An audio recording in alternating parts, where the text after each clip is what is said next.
BFM Business, 10h, midi, l'émission 100% placement. Intégral placement, Cédric Decoeur, Guillaume Sommerer. Nos deux traders sont à leur poste, prêts à vous donner leur lecture graphique technique du marché et vous délivrer leur stratégie du jour. Jean-Louis Cussac chez Perceval, Giovanni Filippo chez Bourse Direct. Bonjour à tous les deux. Giovanni, comment travaillez-vous le marché aujourd'hui? Quelle est un petit peu la stratégie que vous menez?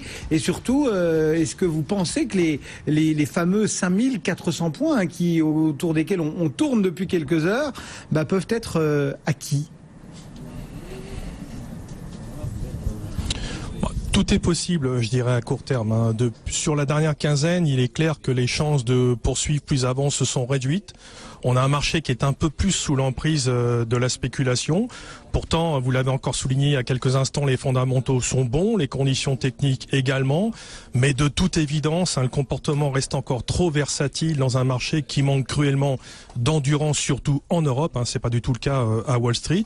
Voilà, donc pour l'instant, on peut dire que tant qu'on reste au-dessus de 5335, c'est pas trop grave jusqu'ici. Il faudra quand même qu'on retrouve des conditions techniques un peu plus favorables.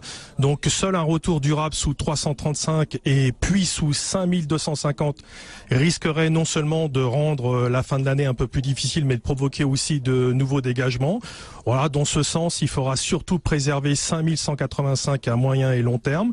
Pour l'éviter, je dirais idéalement, il faudrait déjà se réinstaller durablement au-dessus de 5394 futur décembre et idéalement passer franchement 5430 pour à nouveau reviser la zone 5510, 5530. Donc techniquement, depuis 6 séances, on voit des indications techniques qui évoluent, les indicateurs évoluent autour de leur médiane, de quoi entretenir cette indécision du moment.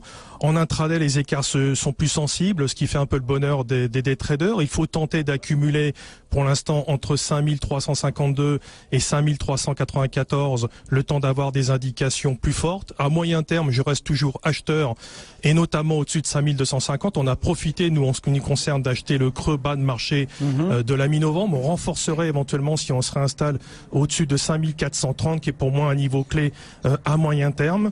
Le débordement de 5430 pourrait effectivement réactiver le courant acheteur. Et si ça se passe mal, on n'insisterait pas clairement en dessous de 5250. Donc pour l'instant, la situation n'est pas dramatique. On reste acheteur plutôt à moyen terme. En intraday, on cumule plutôt les écarts.